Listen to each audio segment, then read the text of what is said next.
Hello everyone, this is Just a Dad. Today I'm going to show you how to descale a Keurig K-Mini and a K-Mini Plus with white vinegar. In my previous video I've shown you how to descale it with the Keurig solution, but today I'm going to show you how to descale it with white vinegar. So you can buy this big jug for $1.50 at Walmart, distilled white vinegar. So we've got to give ourselves a little bit more time when we use vinegar. We need a few more rinses and we have to let it sit a little bit longer. Have yourself a container to hold the water. Now we're going to make sure the water reservoir is empty.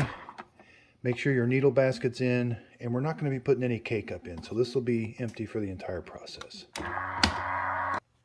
So make sure your water reservoir is empty. We're going to fill it up to just below the 6 mark. If you want to get real accurate, it's about 5 ounces, but if you don't have a measuring cup, you can just, so this is the pure vinegar. Right below there. It's okay if you go just a little bit above. Now we're going to fill it up to the 12 mark with water. Okay, so I've got my vinegar and water in here now. I'm going to close the lid. Again, no K-cup. Going to have to activate it. Press the K button. So we're going to let this brew. Then we're going to throw it out. And then we're going to fill that water reservoir up again with vinegar and water. So what's happening right now is it's sucking that water and vinegar into the machine. There's a holding tank in here, and it's going to heat that water and vinegar up and then shoot it out here. But we need to do that one more time and then let it sit for an hour. Okay, so here comes the water and vinegar out. We're going to let this brew all the way, and then we're going to throw that water and vinegar out in the sink.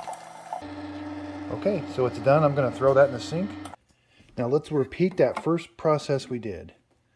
Let's pour in some vinegar. Right below the 6, that's fine. And now I'm going to fill this up with water to the 12 mark. Okay, I've got my water and my reservoir, my water and my vinegar in the reservoir. Again, make sure there's no K-cup. This next part's a little tricky, so lift it up, make sure no K-cup. I'm going to press the brew button. It's going to suck down that water like it did before. Or it's going to suck down the water and the vinegar.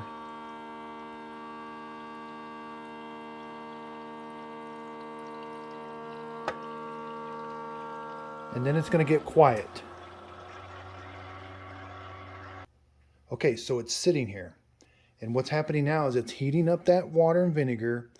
Now, as soon as it starts to turn the pump on and come out, as soon as it starts dispensing, I'm going to hit this power button. We want to stop it from dispensing all that vinegar and water. Then we're going to let it sit for an hour. So we hear it boiling, the water and the vinegar in there. It hasn't started dispensing yet. Okay, so water's coming out. I'm just going to turn the power off. That's going to stop the water and vinegar from coming out. Now we want to let this sit there for an hour. With the Keurig solution, you can let it sit for 30 minutes. So with the vinegar is a little cheaper, but you've got to let it sit longer. So we're going to come back in an hour. We're going to let this sit for an hour, just like it is, plugged in, power off. We're not going to touch anything. Just let it sit. Okay, so it's been an hour. Now it's time to, we need to get that, we still have water and vinegar in here. We need to get it out of there. So we're going to turn the machine on. We're going to lift the handle, make sure there's nothing in there. Now we're going to hold this button until it starts dispensing. We're going to, and I keep holding the button until it's empty. And all I'm doing is holding the button down. Now this happens pretty quick as soon as you start holding that button.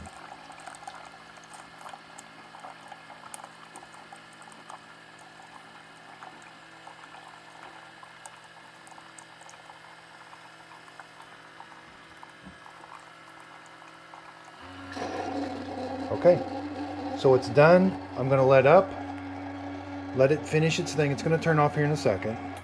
Okay, we're going to throw this away. That's water and vinegar. Now we've got to do a bunch of fresh water rinses. We're done with the vinegar. We don't need the vinegar anymore. We're going to fill the reservoir up with just fresh water. And each time we're going to fill it to the max, all the way up to the 12 mark. So again, we're going to lift the lid, no K-cup. And we're simply now this time just press the brew button one time. This is just going to be like a normal brew, except it's just doing a fresh water rinse. It's going to suck the water down, it's going to boil it, and then shoot it out. We need to do this 4 or 5 times. So this is going to be a little time consuming right now with the fresh water rinses. But it's going to get all of that vinegar taste and smell out of your machine. If you still have a little bit of vinegar and taste smell in your machine, just do a couple more rinses. But it will eventually all come out. The Keurig solution, like I said, it's a little more expensive, but it doesn't smell or taste quite as bad as this, so it's a little easier to get to rinse it out. Again, give yourself about an hour. So you got to let it sit for an hour. So you need about 5 or 10 minutes before, and about maybe about 20 to 30 minutes after you let it sit. This does not have a descale light, so you want to descale this about every 3 months if you use it every day. You could go up to about 4 to 6 months if you don't use it every day. If your water's really hard, you're definitely going to want to keep up on descaling this. So here's my fresh water rinse. If your coffee's not tasting as good as it used to, or if it's not as hot as it used to, those could all be signs that it's time to descale or clean the inside of your Keurig. Check out my next video. I'm going to show you how to clean the top and the bottom needle. Thanks everybody for watching, and if you could, please like and subscribe.